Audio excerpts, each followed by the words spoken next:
আসসালামু আলাইকুম। আমি কামরুল হাসান। আমার ইউটিউব চ্যানেল ও Facebook page learning with Kamrul Hasan থেকে সবাইকে স্বাগত জানাচ্ছি। আজকে আমরা রেজিস্টার নামে একটি শব্দ আছে, একটি বিষয় আছে লিঙ্গুইস্টিক্সে। তো সেই বিষয় নিয়ে কথা বলবো। তাহলে চলে যাক আজকে আমাদের video register in linguistics. So, what is register in linguistics? In linguistics, the register is defined as the way a speaker uses language differently in different circumstances. অর্থাৎ লিঙ্গুইস্টিক্সে রেজিস্টারটা হচ্ছে একজন স্পিকার যে কথা বলছে বিভিন্ন পরিস্থিতিতে। আমরা সমাজে বিভিন্ন পরিবেশে পরিস্থিতিতে চলাফেরা করি, এক এক স্থানে কিন্তু এক একভাবে কথা বলি, এক এক টোন আমাদের থাকে, সেটি বলা হচ্ছে। তো এই যে ভিন্নভাবে আমরা কথা বলি, ভিন্ন টোনে, ভিন্ন আমেজে, সেটিকে বলা হচ্ছে register.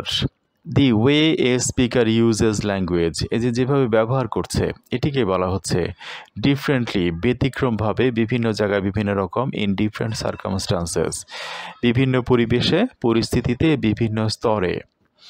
Think about the words you choose, your tone of voice, even your body language. অর্থাৎ আপনি আপনার শব্দটা কীরকম ব্যবহার করলেন, পছন্দ করলেন, টোনটা কেমন হলো, আপনার বডি ল্যাঙ্গুয়েজটা কেমন হলো, বিভিন্ন পরিবেশে কিন্তু বিভিন্ন রকম হয়ে যায়। You probably behave very differently chatting with a friend than you would at a formal dinner party or during a job interview. আপনি বন্ধুর সাথে যেভাবে কথা বলবেন, আপনার একটি বসের সাথে অথবা ইন্টারভিউতে কিন্তু সেভাবে কথা বলবেন না। একটি ফর্মাল ডিনার যেরকম হচ্ছে, সেখানে কিন্তু আপনি সেভাবে কথা বলবেন না। দিস ভেরিয়েশনস ইনফর্মালি, যে ব্যতিক্রমভাবে বিভিন্নভাবে কথা বলছি, এই যে আমি বিভিন্ন পরিস্থিতিতে বিভিন্নভাবে কথা বলছি, আমার বডি ল্যাঙ্গুয়েজ, আমার টোন, ওয়ার্ড চুজ, সেগুলি কিন্তু ভিন্ন রকম হচ্ছে। অলসো কল্ড স্টাইলিস্টিক ভেরিয়েশন, এই যে এটিকে স্টাইলিস্টিক ভেরিয়েশনও বলা হচ্ছে, are known as registers in linguistics. অর্থাৎ এই যে বিষয়গুলি, এগুলিকে বলা হচ্ছে register in linguistics. They are determined by such factors as social occasion, context, purpose and audience.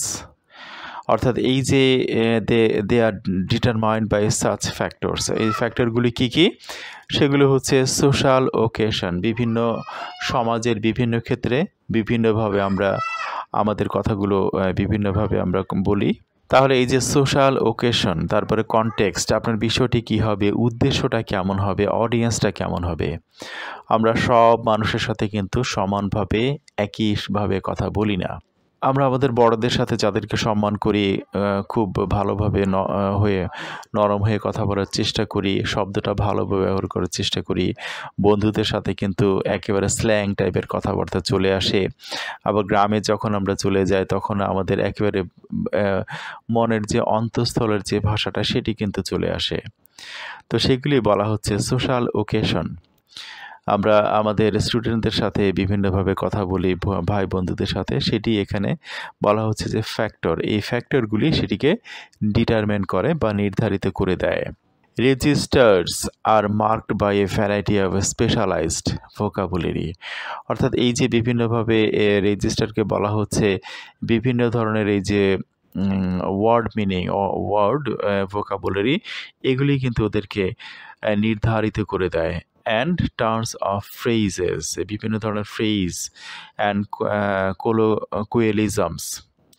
অর্থাৎ এখানে স্ল্যাং টাইপের কথা বলা হচ্ছে, যেটি আমরা সভ্য সমাজে বা ফর্মালি বলি না। And the use of jargon, jargon আরেকটি আমাদের টার্ম লিঙ্গুইস্টিক্সের, সেটি আমাদের পরবর্তী ভিডিওতে আপনারা দেখবেন।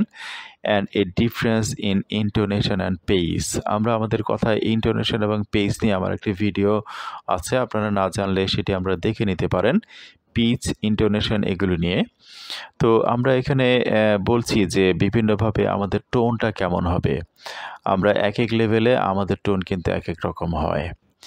আমরা আমাদের বড়দের সাথে টোনটা একটু কিন্তু নরম হয়, সফট হয়, আর নিচুদের ক্ষেত্রে আমরা কিন্তু সেই টোনটা আমরা খেয়াল করি না। এটি বলা হচ্ছে এখানে।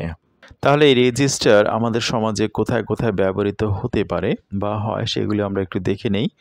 Registers are used in all forms of communication, including written, spoken and signed. আমাদের সব লেভেলে এটি ব্যবহৃত হয়। এটি কোথায় কোথায় ব্যবহৃত হচ্ছে? কমিউনিকেশনের ক্ষেত্রে আমরা ব্যবহার করছি উঁচু নিচু, ধনী গরিব, আমাদের সম্মানিত অসম্মানিত, বা আমরা যেখানে ফর্মাল ইনফর্মাল সব ক্ষেত্রেই সেটাই বলা হচ্ছে। ইনক্লুডিং রিটেন, স্পোকেন, রাইটিংয়ের ক্ষেত্রে আমরা লিখি, আমরা স্পিকিংয়ে তো করি, এবং signed. Depending on grammar, syntax and tone, অর্থাৎ এর ভিতরে নির্ভর করে কি? গ্রামার নির্ভর করে, সিনট্যাক্স এবং টোনটাও এর ভিতরে নির্ভর করছে। The register may be extremely rigid or very intimate, অর্থাৎ এখানে বলা হচ্ছে যে রেজিস্টারটা হবে খুবই রিজিড, মানে খুবই স্ট্রং টাইপের, যেটাকে চেঞ্জ খুব একটা করা যায় না, অথবা এই টাইপের জিনিসগুলি হয়। আর খুবই আন্তরিক এবং খুবই ঘনিষ্ঠ টাইপের। You don't even need to use an actual word to communicate effectively, অর্থাৎ আমরা আমাদের সঠিক শব্দটি কিন্তু আমরা ব্যবহার না করলেও চলে। আমরা যদি কমিউনিকেট করতে চাই, সেটি এখানে বলা হচ্ছে। ওই যে রেজিস্টার, আমরা এক এক ক্ষেত্রে কিন্তু এক এক শব্দ ব্যবহার করি। যেমন বাংলায় যদি একটি শব্দ চালু হয়ে গেছে, সেই রকম, মানে সেই রকম বলতে কিন্তু আমরা বুঝতে পারছি যে ভালো, বুঝিয়ে দিচ্ছি ভালো, এটি চালু হয়ে গেছে এভাবে। তো এটি কিন্তু আমরা আমাদের যদি আমরা অফিসিয়াল ল্যাঙ্গুয়েজ বলি সেরকম কিন্তু কোনো ল্যাঙ্গুয়েজ আমরা ইউজ করি না সেরকম বলে। আপনি কোনো ফর্মাল লেটারে এগুলি ব্যবহার করেন না বা করতে পারবেন না। তো সেরকমটাই কিন্তু আমরা বন্ধুবান্ধবদের ক্ষেত্রে সেইভাবে কিন্তু আমরা ব্যবহার করে যাচ্ছি। সেটি বলা হচ্ছে এখানে যে আপনার একটি কমিউনিকেট করতে গেলে কিন্তু ইফেক্টিভ সেই অ্যাকুরেট শব্দটি আপনার ব্যবহার না করলেও চলে, দরকার নেই, অ্যাকচুয়াল ওয়ার্ড দরকার নেই। তাহলে লিঙ্গুইস্টিক্সের এই ছোট ছোট টার্মগুলি যদি আমরা না জানি, আমাদের সামগ্রিকভাবে বিষয়টি কিন্তু জটিল হয়ে ওঠে। আর আমাদের ন্যাশনাল ইউনিভার্সিটি বা অন্যান্য ইউনিভার্সিটিতেও এই টার্মগুলি কিন্তু জরুরি। তো সেই চিন্তা মাথায় রেখেই এই ছোট্ট ভিডিওটি করা হলো। ভবিষ্যতে আরও এই ধরনের ভিডিও আনা হবে। তো যদি এই ভিডিওটি এতটুকু আপনাদের সাহায্য করে, তাহলে আমার জন্য দোয়া করবেন, এই ভিডিওটি শেয়ার করবেন, লাইক করবেন এবং আমার চ্যানেল সাবস্ক্রাইব করবেন। আজ এ পর্যন্তই। আসসালামু আলাইকুম।